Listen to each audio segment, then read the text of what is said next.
This is a clarion call. Blow the trumpet in Zion. Sound the alarm on my holy mountain.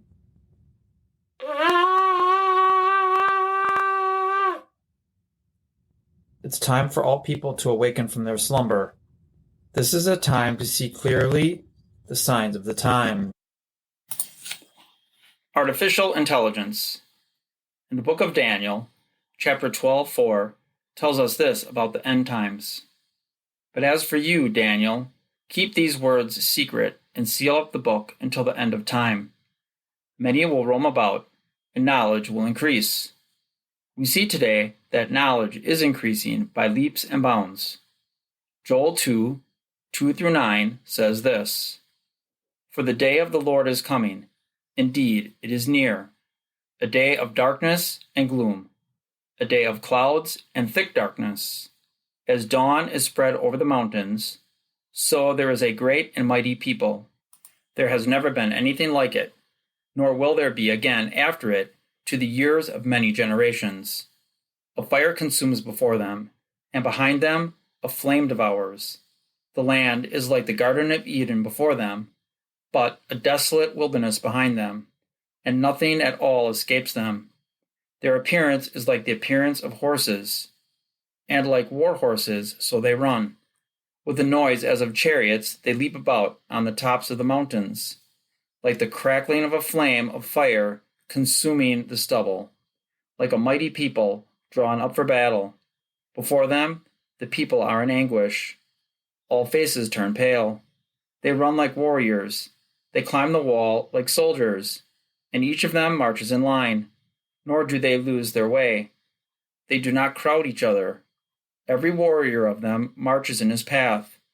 When they burst through the defenses, they do not break ranks. They storm the city. They run on the wall. They climb into the houses. They enter through the windows like a thief." This can only be robotic soldiers, AIs who can think like a man, and yet are capable of doing things a man could not do. Many people would say, "This is great, because now we do not have to send real people into war." This may be true, but what does it take for one of these robotic soldiers to fight a war? They first must have the knowledge about military combat. They must have reasoning and knowledge to make decisions and to plan a strategy on how to attack or counterattack the enemy. With this kind of reasoning and knowledge, and with such human abilities as running and climbing, and of course, speaking, what is it they could not do? They could literally be weapons of mass destruction. They could also determine who they think is an enemy. They will have no emotions or a moral conscience. They will have no feeling of mercy or compassion.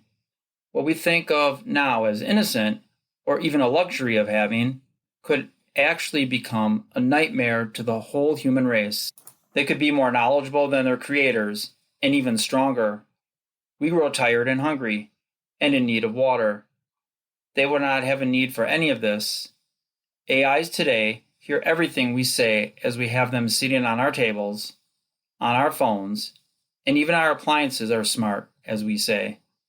Cars no longer need to be driven by man, and soon every area of life will be controlled by some sort of AI. Where does that leave man? Certainly not sitting on a beach soaking up the sun. We will be their slaves, and they will be our masters.